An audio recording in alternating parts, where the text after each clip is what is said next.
Hello, children. I'm your social science teacher, and I hope you all are doing well. Children, today we will learn the interior of the earth. This is the second chapter of our geography book. So, as the name suggests, interior of the earth, इस chapter में हम अर्थ के different parts, different elements, different physical and chemical properties के बारे में पढ़ेंगे. So children, before knowing the different parts and elements of the earth, let us know some important terms in this chapter. First one is geology. So children, geology क्या होता है? The science which deals with the structure of the earth is called geology. ऐसी science जो earth के different structures के साथ deal करती है उसको हम जियोलॉजी कहते हैं. And the scientist who deal with this study are known as geologist. और साइंटिस्ट जो अर्थ के different elements, physical, chemical properties के बारे में स्टडी करते हैं उनको हम जियोलॉजिस्ट कहते हैं. So our very first topic is structure of the earth. On the basis of physical and chemical properties, the earth can be divided into three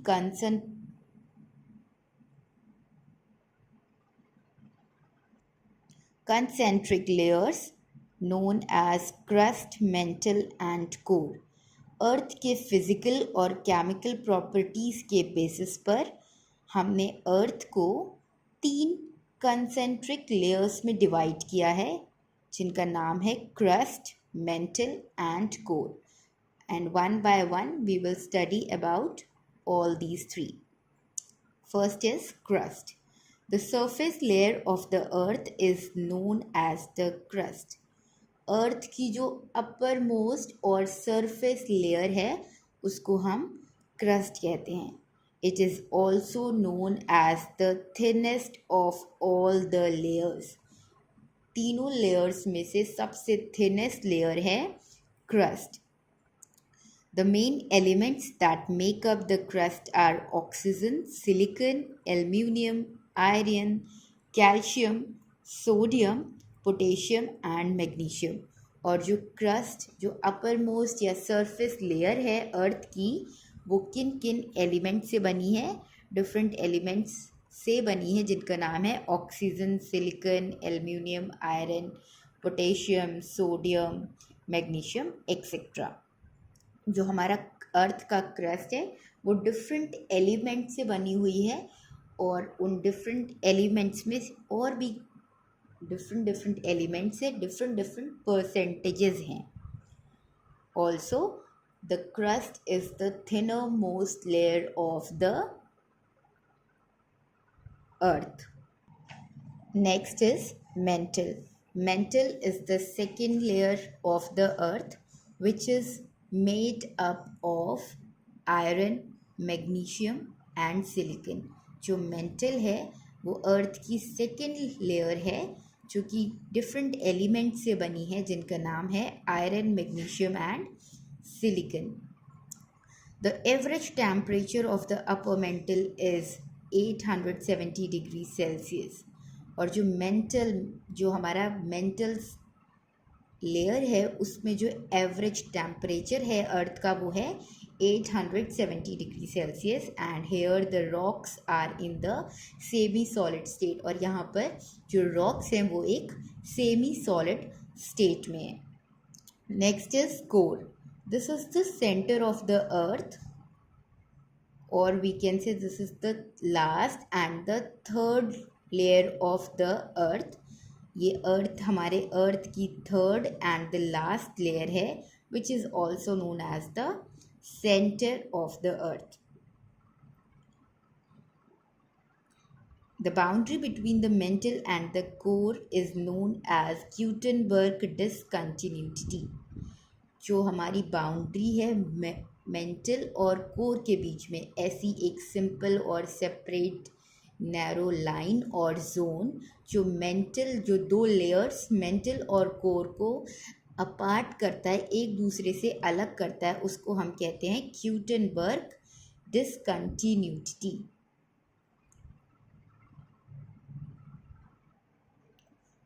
children, our next topic is rocks and minerals.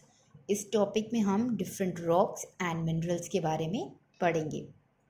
So the outermost layer of the earth, the lithosphere, is made of solid materials called rocks. outermost layers हमने पहले पढ़ा है कि outermost layer क्या है यहाँ पर, crust. Earth की क्रस्ट, जिसको हम लिथोस्फेयर भी बोलते हैं, is made up of solid materials called rocks. जो अर्थ की अपर मोस्ट या सरफेस लेयर है, जिसको क्रस्ट कहते हैं, वो डिफरेंट सॉलिड मटेरियल्स, जिनको रॉक कहते हैं, उनसे बना हुआ है। So there are different types of rocks and minerals present on the earth's crust. So the rocks of the earth's crust are of three types. जो अर्थ की क्रस्ट की रॉक्स हैं वो बेसिकली डिफ्रेंशिएट हैं थ्री टाइप्स में। First is the igneous rocks, second is the sedimentary, and the third is metamorphic. Now one by one we will discuss all these three. First is the igneous rocks. The term igneous has been derived from the Latin word ignis, which means fire. The igneous rocks are associated with volcanic eruptions. The hot molten material called magma is found at great depths in the interior of the earth. So children, igneous rocks जो term है वो हमने Latin word Ignis से लिया है, जिसका मतलब है फायर। सो जो इग्नियस रॉक्स हैं वो वॉल्केनिक इरप्शंस हम सब जानते हैं। तो जब वॉल्केनोज इरप्ट होते हैं, उनमें से जो हॉट मॉल्टन मटेरियल निकलता है, जिसको हम मैग्मा बोलते हैं, वो अर्थ के सेंटर और we can say interior of the earth में बहुत ही ग्रेट डेप्थ पर पाया जाता है। तो ऐसी रॉक्स जब वॉल्केनो इरप्शंस होते हैं, उन इरप्शन से जो मैग्मा बाहर निकलता है, उनसे फॉर्म होती हैं, उनको हम इग्नियस रॉक्स कहते हैं। They are formed when magma cools down and solidifies. और वो जब फॉर्म होते हैं, जब जो वॉल्केनिक इरप्शंस का मैग्मा है वो कूल डाउन हो जाता है, तो वो एक सॉलिड फॉर्म ले लेते हैं, जिनको हम इग्नियस रॉक्स बोलते हैं। Next, the characteristics of the rocks. हम यहाँ पर इग्नियस रॉक्स की डिफरेंट कैरेक्टरिस्टिक्स पढ़ते हैं। First is these rocks are hard and compact. ये जो इग्नियस रॉक्स हैं वो बहुत ही हार्ड और कॉम्पैक्ट होती है। Compact we can say they are very, their molecules और their interior material is totally और वेरी क्लोजली पैक्ड, बहुत ही कॉम्पैक्ट स्टेट में होती हैं। These rocks do not occur in distinct beds. Different beds, हम soil, when we study about soil, हमें different beds पढ़ते हैं, like bedrock, sedimentary rocks, ये different beds होते हैं।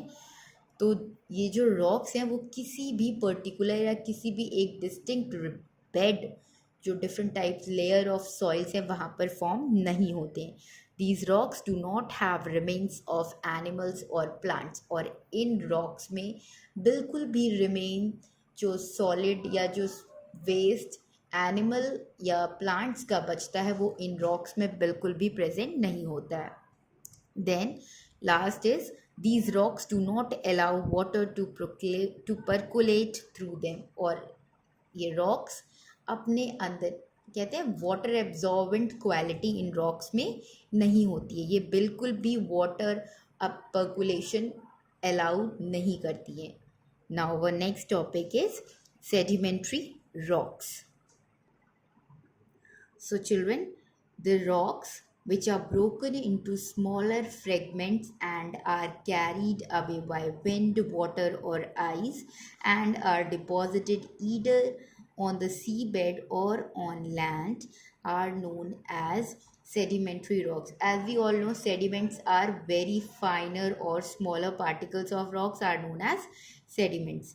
तो ऐसी rocks जो बहुत ही सिंपल या फाइन सेडिमेंट्स जो कि हवा या पानी या किसी आइस फॉर्म में या एक जगह पर इकट्ठा हो जाते हैं and they together form different layers of rocks and they hardened and compresses themselves.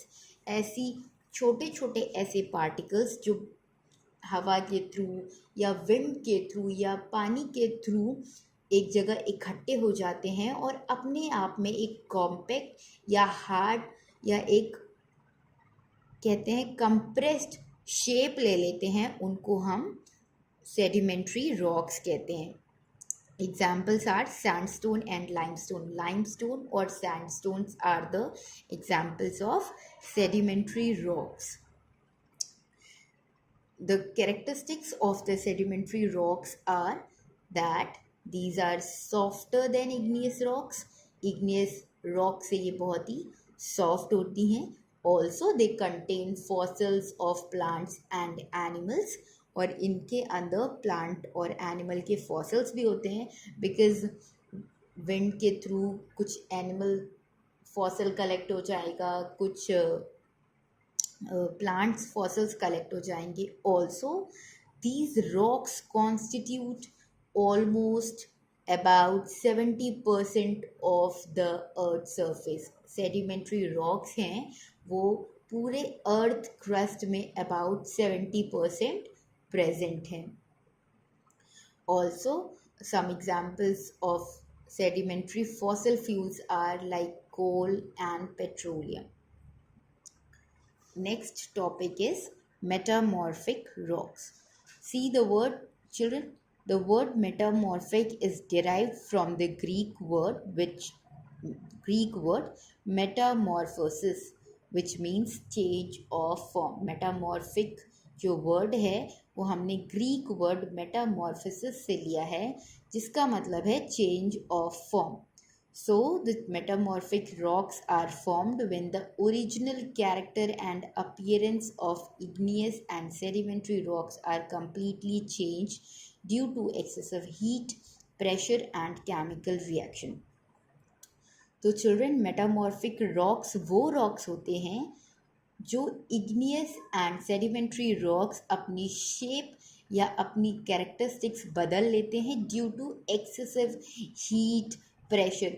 Excessive heat या एक्सेसिव प्रेशर की वजह से जब इग्नियस और सेडिमेंट्री रॉक्स अपनी कैरेक्टरिस्टिक्स या अपनी शेप, साइज चेंज कर लेते हैं, अपनी फॉर्म चेंज कर लेते हैं, उन रॉक्स को या जो नए पार्टिकल्स फॉर्म होते हैं उन पार्टिकल्स को हम मेटामॉर्फिक रॉक्स कहते हैं. Children, this was all in your second chapter. I hope you all have understood it well. Thank you.